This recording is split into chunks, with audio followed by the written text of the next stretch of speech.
Շարունակում ենք ծրագիրը բարեկամներ, Արուսյակը, ինչպես գիտեք, հենց նոր մեզ լքեց եւ անմիջապես իր տեղը զբաղեցրեց Արմեն Ջիբուխյանը։ Բարի երեկո, Արմեն։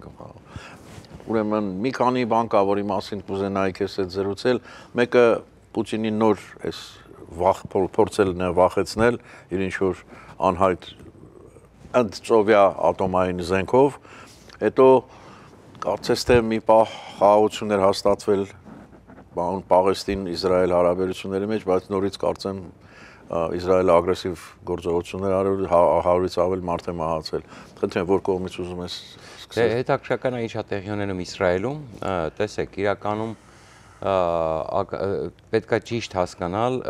ինչ դասավորվածություն է այնտեղ։ Սիրիայի գրավելուց, ընդհանրապես տեսեք, Սիրիան միշտ կարևոր է եղել, որպես մերձավոր արևելյան երկիր, մերձավոր, հիշում եք Չերչիլը ոնց էր ասում, եթե տիրես Հայաստանը, կտիրես ամբողջ Կովկասը, չէ՞։ Հիմա նույնպիսի բան էլ կա, տեսակետ կա մերձավոր արևելքի հետ կապված, ով կտիրի Սիրիան, նա էլ կտիրի մերձավոր արևելքին, հա։ Հիմա խնդիրը հետևյալն է, որ երբ որ Թուրքիան վերցրեց Սիրիան, ահռելի մեծացավ Թուրքիայի ազդեցությունը մերձավոր արևելքում։ Եվ իսրայելցիները այսօր բաց խոսում են, որ Համասի գլխավոր հովանավորը այլևս եւ ընդհանրապես թաքնված միշտ եղել է ոչ թե Իրանը իր հերթին, բայց շատ տակից, այսպես ասում գլխավոր Համասի կենտրոնը նաեւ գաղափարական եղել է Թուրքիան։ Եվ անգամ, չգիտեմ, ես այստեղ ասել եմ թե չէ, որ կա տեղեկություններ, որ Էրդողանի մերձավորները եւ Իսմայել Հանիայի սպանված Համասի քաղաքական առաջնորդի, ուրեմն եղբայրը թե եղբորորդին շատ մեծ համատեղ բիզնես ունեն Թուրքիայում։ Բացի դրանից կան կազմակերպություններ, որոնք իբր ստեղծված են այդպես մարդասիրական գազան վերականգնելու, չգիտեմ, ինչ-որ շինարարություններ իրականացնելու, ինչ-որ օգնություն հատկացնելու կազմակերպություններ, որոնք ստեղծված են Թուրքիայում, որոնք շատ ակտիվ են այս ամեն ինչում, եւ դրանք իրականում թաքնված տակից Համասին աջակցելու կազմակերպությունները։ Հիմա ինչի մասին է խոսքը, դուք չգիտեմ, տեղյակ եք թե չէ, վերջերս Իսրայելը մերժեց Թուրքիայի թուրքական զորքի, ուրեմն ես դա մինչև այդ ասել էի, որ Թուրքիային չեն թույլ տալու իսրայելցիները, ակնհայտորեն որպեսզի գտնվեն Գազայում, որտեղ դրա նախկինում են խոսել էինք, որ Թուրքիան հավակնում է դառնալ մահմեդական աշխարհի առաջնորդ։ Ինչու՞։ Որովհետև Թուրքիան Օսմանյան կայսրության ժամանակ հենց այդպես է իրան դիրքավորել որպես մահմեդական աշխարհի կենտրոն, գլխավոր լիդեր, հասկանում եք։ Այսինքն որի վերջին շրջանում Օսմանյան կայսրության փլուզումից հետո նման հավակնություններ, որ մեզ հայտնի է, ունեցել է Իրանը։ Հիմա Թուրքիան հասկանալով, որ Իրանի դիրքերը թուլացել է եւ Էրդողանն էլ տիրելով Սիրիային, բնականաբար ակնհայտորեն ուզում է ազդեցություն հաստատել մերձավոր արևելքում աստիճանաբար եւ ուզում է Օսմանյան կայսրության համով ցույց տալ, որ ինքն է մուսուլմանների առաջնորդը։ Իսկ պատկերացնում եք, եթե մերձավոր արևելքի տարածաշրջանը նավթով, գազով եւ ամեն ինչով հարուստ հայտնվի Էրդողանի ազդեցության տակ, ինչ կլինի։ Հիմա ինչու ես նախաբան ասեցի, որովհետեւ բոլորին պարզ լինի, որ ի սկզբանե ինչքան էլ Տրամպը շնորհակալություն է հայտնում Թուրքիային ձեռնտու չի, որ Համասը այնտեղից ոչնչանա, որտեղ որ պայն այնտեղ Համասը ոչնչանա, իդեպ այստեղ շահերը տարբեր են, արաբական երկրներին ձեռնտու է, որպեսզի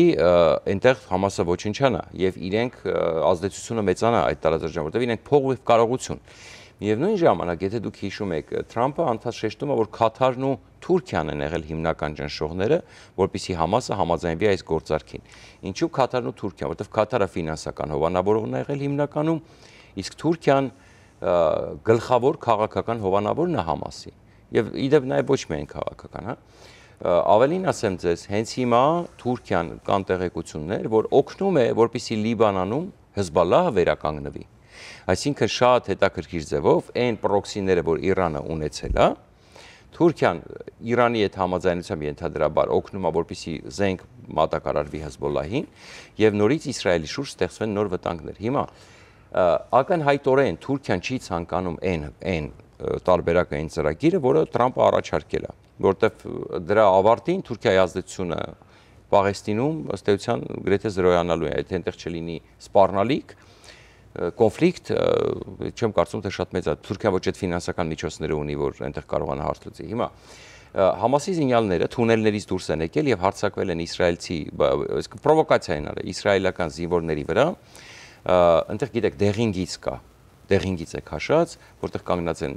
Գազայի այս պայդրությամբ մոտ 50% մեծ մասը դեռևս կարելի է ասել գտնվում է Իսրայելի վերահսկողության տակ, այսինքն իրենք բավականին հետ են եկել, փուլային են հետ գալիս, այսինքն եթե առաջին փուլի պայմանները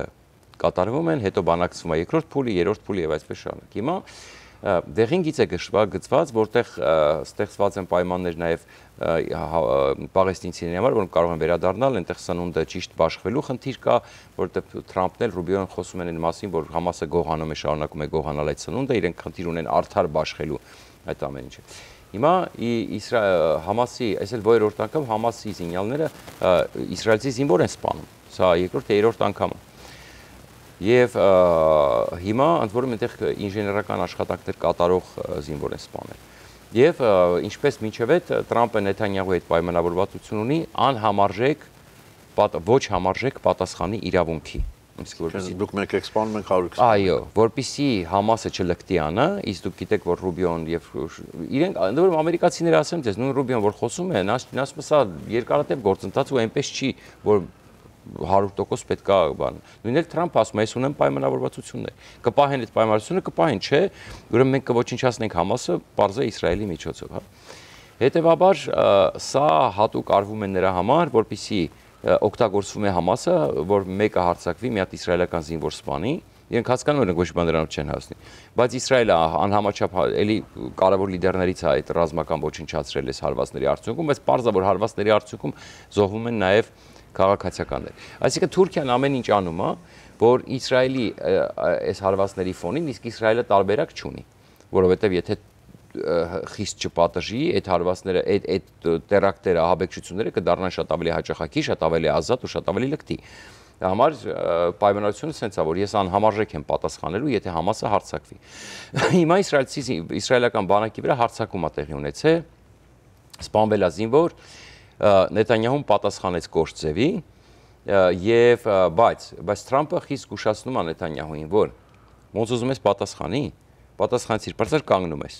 որպեսզի ես հնարավորություն ունեմ հայտարարելու, որ զինադադարը պահպանվում է։ Եվ սա հետաքրքրական ծրագիր է, որ տեսեք միմյանց միջև ինչ խաղ է գնում, հա։ Այսինքն չեն թողնում ըստ էության, որ Համասը չեն ուզում թողնեն Համասը վերականգնվի, չեն ուզում թուլացնեն Համասի վրա ռազմական ճնշումը, հասկանալով թե Թուրքիայի նպատակավորն է, որ այդ պրովոկացիաները լինում են։ Դրա համար Թուրքիան իր կողմից է արդից օգտվում, Իսրայելին էլ տրվում է հնարավորություն, կոպիտ ասած, որ եթե հանկարծ Համասը հարձակվում է, դու շարունակի ոչնչացնել Համասը ու Համասի կարողությունները։ Այսինքն այստեղ փաստորեն ըստ էության չկա ռեալ զինադադար եւ անձամբ իսրայելական շատ էքսպերտներ չեն հավատում, որ այդ ծրագիրը կաշխատի։ Ես էքսպերտ չեմ, բայց ես էլ չեմ հավատում, որ կարող է զենքերը վար դնել։ Տեսեք, ես ավելին ասեմ ձեզ, իրականում այն ինչ մենք հիմա կանատես ենք ելնում, մենք ասում ենք ապրում ենք շատ վտանգավոր ժամանակաշրջանում։ Կարող է պայթել ցանկացած պահի Իսրայել-Լիբանան պատերազմ։ Լիբանանում կարող է սկսվել քաղաքացիական պատերազմ, որովհետև Միացյալ Նահանգները պայման է դրել Լիբանանի իշխանությունների դեմ։ Գիտեք, Թողել տվեց բացի պայման դնելուց։ Այո, եւ ժամկետ է դրել, որ պետքա Հեզբալլային զինաթափեն, բայց իրականում Հեզբալլան արդեն սկսում է նաեւ նորից արտադրությունը հենց Լիբանանում գումարած Թուրքիան օգնում է օդային ճանապարհով հասցնել զենք զինամթերք Լիբանանին եւ հիմա Իսրայելը, եթե չգիտեմ, մենք չենք խոսել, բարբերաբար դուք դերևի լուրերով տված կլեք, հարվածում է Լիբանանին։ Սահմանային այդ հատվածներին հարվածում է Լիբանանին, որտեղ որ զենքի կուտակումները, այսինքն Հեզբալլահին է հարվածում, որպեսզի նրանք չկարողանան վերականգնվել, բայց միևնույնն է, նրանք չեն կարող անընդհատ process-ին հետևել։ Ես ասեմ ձեզ, գնում է Լիբանանի Հեզբալլահի վերազինման process-ը, ավելին ասեմ, դա շատ ավելի բարդ գործընթաց է, որովհետև դուք գիտեք, որ ընդհանրապես Լիբանանի, որը, չգիտեմ, քրիստոնյա արաբների հայրենիքն էր կարելի ասել, հա, որը, չգիտեմ, ամենածաղկուն երկիրն էր այդ տարածաշրջանի, մինչև երբ որ պաղեստինցիները սկսեցին մտնել եւ նաեւ ուրեմն շիա մահմեդականները սկսեցին այնտեղ տոն թելադրել, գիտեք ինչ պատերազմներ սկսվեցին այնտեղ, որից հետո Լիբանանը ամենածաղկող երկրից դառավ թշվառ երկիր։ Հիմա իրավիճակը որն է հիմա շիա մահմեդականների թիվը այնտեղ հասել է բավականին մեծ քանակի, հասել է ուրեմն այնտեղ սունի մահմեդականների թվին, իսկ դուք գիտեք այնտեղ Լիբանանում միշտ եղել է դաշինք քրիստոնյաների եւ սունի մահմեդականների միջև։ Հիմա շիա մահմեդականների բանակն է Հզբոլլահը եւ իրենք վախենում են նաեւ այդ իմաստով, որ եթե Հզբոլլահը զինաթափվի, որովհետև Լիբանանի ըստեղության սունի մահմեդականների եւ քրիստոնյաների մեջ այդ նստվածքը կա, որ իրենց պատճառով Լիբանանը դարձավ այս տիպի երկիր, հա։ Եվ իրենք վախենում են, որ եթե Հզբոլլահը զինաթափվի, կարող են սկսել բռնաճնշումներ շիա մահմեդականների նկատմամբ, վերաբերմունքը փոխվի, իրենք չունեն պաշտպաններ եւ այլն։ Եվ գիտեք, Լիբանանում քաղաքացիական պատերազմը քանի տարի տևեց, հիմա նոր քաղաքացիական պատերազմի վտանգ կա, գումարած Լիբանան-Իսրայել պատերազմի վտանգ կա, նո Լիբանան-Իսրայել չէ, Լիբանան, Իսրայել-Համաս, Հզբոլլահ։ Մի խոսքով ամեն ինչ շատ տաք է, ոչ մի բան դեռ պարզ չի։ Այս ամեն ինչ է զինադադար եւ այլն, ըստ էության սա քաղաքական պայքար է մերձավոր արևելքում ազդեցություն հաստատելու։ Գումարած, որ Ալ-Շարան, որը պետք է Իրանի ամենամեծ թշնամին լիներ այս պայի դրությամբ, իր տարածքով տեղեկություններ կա, որ որոշակի քանակի աճ կա փակում սև ճանապարհով զենքի տեղափոխման, դե առաջ գիտեք, հենց այդ ճանապարհով էլ Իրաքով, Սիրիայով տեղափոխվել է, այո։ Աճ կա փակում Լիբանանին, իհարկե ոչ նախկինի պես, բայց զենքի տեղափոխմանը, որովհետև Թուրքիային պետք է, որպեսզի Իսրայելը նորից հայտնվի սպառնալիքի տակ։ Հիմա ըստ էության մենք պետք է արձանագրենք, որ գնում է ինչքան էլ ցույց տան Թուրքիան եւ այլն, Թուրքիան դառնում է գլխավոր թշնամին Իսրայելի եւ Իսրայելի ոչնչացման գլխավոր ուրեմն սպառնալիքը։ Իդեպ հենց Իսրայելում ֆիքսում են, որ սա Իրան չէ, Թուրքիան շատ ավելի վտանգավոր է, քան Իրանը։ Դա հիմա մեզ մոտ գովաստ վերադառնանք ու շարունակենք զրույցը Արմեն Չեբաշյանը։ Դեռ չգիտեք, թե ինչպես կարող եք դիտել սիրված սերիալները առաջինը եւ դիտել այն որակով ու ամենուր։ Ինչպես բաժանորդագրվել Armflix հայկական էքսկլյուզիվ կինոպլատֆորմին։ Հետևեք մի քանի պարզ քայլերի եւ ստացեք հասանելիություն առաջինը դիտելու Armflix-ի բազմաժանր հայկական կինոարտադրանքը։ Քայլ առաջին. մուտք եք գործում armflix.com։ Քայլ երկրորդ. սեղմում եք բաժանորդագրվել կոճակը։ Քայլ երրորդ. ընտրում եք ձեզ համար ցանկալի բաժանորդագրման տարբերակը։ Քայլ չորրորդ. լրացնում եք քարտի տվյալները եւ գնում եք առաջ։ Իդեպ Armflix-ը կարող եք դիտել ամենուր եւ անսահմանափակ, ներբեռնելով նաեւ հավելվածը հեռախոսի եւ անմիջապես հեռուստացույցի վրա։ Դրանով իսկ կանեք ամենալավ նվերը ձեր ծնողների եւ տարեցների համար, որոնք չեն սիրում դիտել սիրված սերիալները համակարգչով, իսկ հեռուստացույցով սեղմելով մեկ կոճակ նրանց հասանելի է դառնում ողջ կոնտենտը։ Երիտասարդները Armflix-ի iOS եւ Android հավելվածների միջոցով կարող են դիտել դրանք ամենուր։ Իդեպ, մեկ գրանցված բաժանորդագրությամբ կարող եք դիտել բոլոր սարքերով։ Ահա եւ վերջ, դուք ստացաք հնարավորություն դիտելու հայկական ամենանոր, բազմաժանր եւ էքսկլյուզիվ ֆիլմերն ու հեռուստասերիալները մեկ հարթակում։ Դե ինչ, բարի դիտում։ Armflix, եղիր կոնտենտի թրենդի մեջ։ Շարունակում ենք ծրագիրը եւ զրույցը Արմեն Չեբաշյանի հետ։ Արմեն, ինձ միշտ հետաքրքրել է մոտավորապես քանակությունը այս բանի Համասի, որ այդքան ասում են, չէ, որտեվ ոչ ազգությունն է, այն կուսակցությունն է, չէ, երևի այդպես կուսակցություն։ Կարելի ասել, հա, կարելի է գիտեք ինչ ասել, ավելի շատ ռելիգիոս ֆանատիկներ, հա, ասենք երևի այդ իմաստով։ Բայց տեխնիկապես ինչպես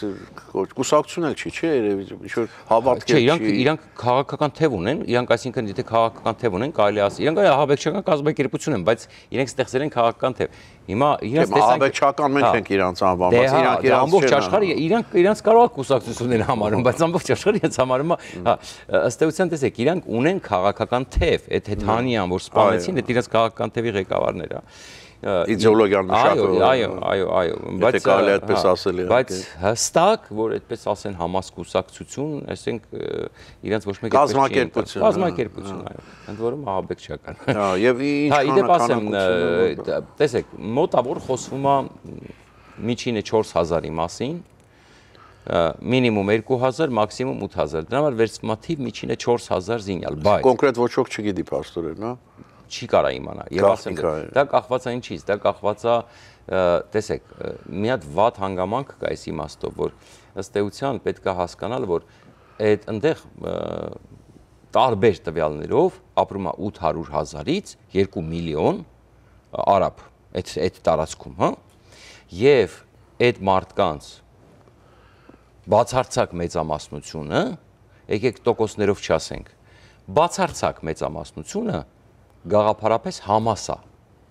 Հիմա գիտեք այդ որն է, դուք հասկանում եք այնտեղ 800,000-ից 2 միլիոն տարբեր հաշվարկներով, շատ տարբեր են տվյալները, շատ բան են, վերցնենք միլիոն, միլիոն ու կես, հա, այդպես վերցնենք։ Այսինքն մի թիվը ասելը,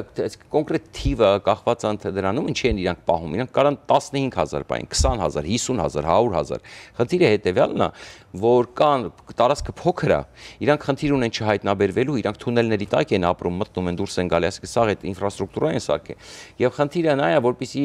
իրանք դժվար բացահայտվող լինեն, այսինքն ավելի մոբիլ լինեն, եւ զենքի քանակն է, ֆինանսավորմանը, այդ ամեն ինչը կապ ունի, հա։ Այսինքն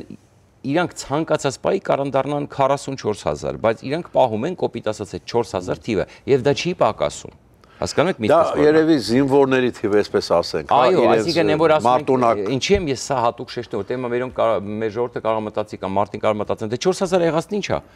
չէ՞։ Այդ 4,000-ը անընդհատ 4,000-ը, հասկանում եք, որովհետև այնտեղ բացարձակ մեծամասնությունը միլիոնից ավելի բնակչությամբ ինքը Համաս է, էլ չեմ խոսում, որ դուք շատ դա իվ գաղափարախոսություն է, չէ՞, դա ռելիգիոզ, ասենք ծայրահեղ ֆանատիզմ է այդտեղ նաև, հա, տիրում։ Բազմաթիվ արաբ եղբայրներ կան գաղափարախոսներ։ Տարբեր երկրներից, իհարկե, որ գալիս են եւ միանում են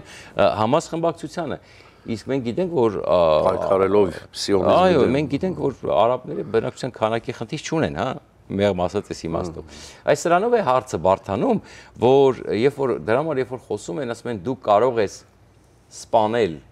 ասենք կոպիտ ասած այդ 4,000-ին, բայց դու չես սպանի իդեոլոգիան, այսինքն այդ գաղափարախոսությունը դրանց չես սպանի։ Եվ իսկ եթե գաղափարախոսություն չսպանես, անընդհատ դու այդ 4,000-ը կունենաս այնտեղ, անընդհատ։ Եվ դրա համար երբ որ խոսում են Համասի զինաթափման, Համասին դուրս շպրտելու մասին, հարաբերական հասկացողություն է դա, որտեղ սրան չպրտես մյուսներն են։ Դրա համար Տրամփը ընտրել է մի տարբերակ, որը ամենատրամաբանականն է։ Տրամփը տնտեսությամբ պայքարելու կողմնակիցն է։ Երբ որ դու վերցնում ես այդ հատվածը, ընդ որում այդ ծրագրի մեջ տարբեր բաներ են խոսում։ Օրինակ, հիմա կա Իսրայելի տիրապետության տակ հատվածը, ճիշտ է։ Կան տեղեկություններ, որ ի վերջո, եթե չհամաձայնվեն, չստացվի, որ Համասի ժողովուրդը, ուրեմն այդտեղ ապրողները, ուրեմն զենքերը վայր դնեն, Թրամփը կկառուցի այնտեղ շատ գեղեցիկ տնտեսական գոտի, շատ գեղեցիկ, կբերի միջազգային ուժեր, այսինքն ես չեմ ասում, որ սա կիրականանա, կան այդպիսի պլաններ, եւ այն կողմի ժողովուրդը կտեսնի ոնց է ապրում այս կողմի ժողովուրդը, ինչ պայմաններ։ Լույսային Կորեան, Հարավային Կորեան։ Հա, որովհետեւ դու գաղափարը մենակ կարող ես կոտրել, երբ որ մարդիկ իրանց աչքով նույնը ոնց են արևելյան գերմանացիները։ Դարեր կտևի Արմեն, այդ մարդիկ մի երկու ամսում իրենց բանը փոխող չեն, ակնհայտորեն այդ մի քանի սերունդ է պետք, որ